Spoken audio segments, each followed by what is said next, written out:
আসসালামু আলাইকুম, আমি সাজদুল ইসলাম, রাইটার অফ ক্যাম্পফায়ার বুক।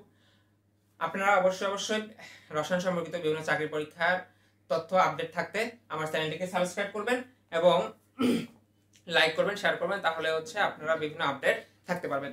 এখন তাহলে আমি যে জিনিসটা নিয়ে আলোচনা করব সেটি হচ্ছে আমাদের বিএসটিআই এর 10 নম্বর পোস্ট পরিদর্শক মেট্রোলজি 28টা পোস্ট, সেই পোস্টের প্রশ্ন প্যাটার্ন কিরকম হতে পারে সেটা নিয়ে আলোচনা করব। পরীক্ষার তারিখ হচ্ছে 21/3/2025 তারিখে। আমি যেটা বলতেছি সেটাই যে 100% সঠিক হবে এমনটা না, এটা হচ্ছে অনুমান নির্ভর এবং বিগত কয়েক বছর এর চাকরি পরীক্ষার আইবিএ কর্তৃক ডিপার্টমেন্টাল চাকরি পরীক্ষা নেওয়ার তথ্যপাত্য বিবেচনা করেই হচ্ছে আমি আপনাদের ইনফরমেশনগুলো দিচ্ছি।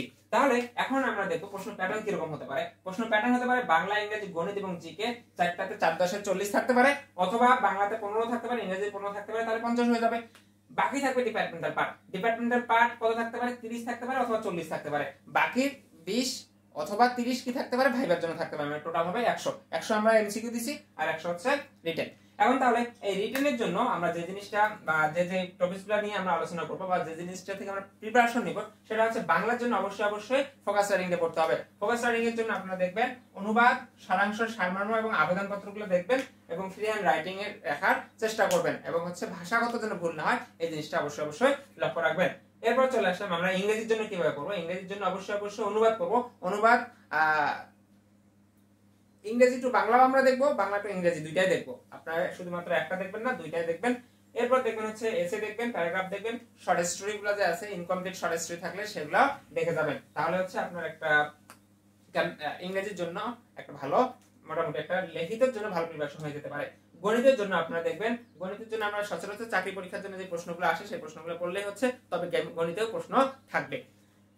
প্রশ্ন মান বন্টনের ক্ষেত্রে আপনারা দেখবেন ডিপার্টমেন্টের 30/40 থাকলে তার মধ্যে এরা এই পোস্টের জন্য এনারা ইকুয়ালিটি ভাগ করার চেষ্টা করে। গণিত, পদার্থ, রসায়ন, গণিত তিনটাতে 10 থাকতে পারে। কেমিস্ট্রি 10, পদার্থ 10, গণিত 10 করে মার্ক দিয়ে এনারা পরিদর্শক বা মেট্রোলজি পোস্টটার জন্য ফিল আপ করতে পারে। তাহলে কেমিস্ট্রির জন্য যারা ক্যাম্পফায়ার নিয়েছেন, কেমিস্ট্রির যারা অন্যান্য চাকরির জন্য নিয়েছে তারা ক্যাম্পফায়ারটা দেখে নিতে পারেন।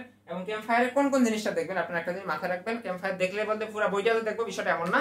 এর মধ্যে আপনারা দেখবেন যেগুলো বিভিন্ন চাকরি পরীক্ষায় আসছে, যেমন বিসিএসআইআর বলেন, বিপিডিপি বলেন, বিসিআইসি বলেন, বিএসটিআই বলেন, আগের যে কোশ্চেনগুলো আসছে সেই টপিকসগুলো ধরে আপনি প্রিপারেশন নেন, তাহলে দেখা যাবে কি আপনার একটা মোটামুটি বড় প্রিপারেশন হয়ে গেছে।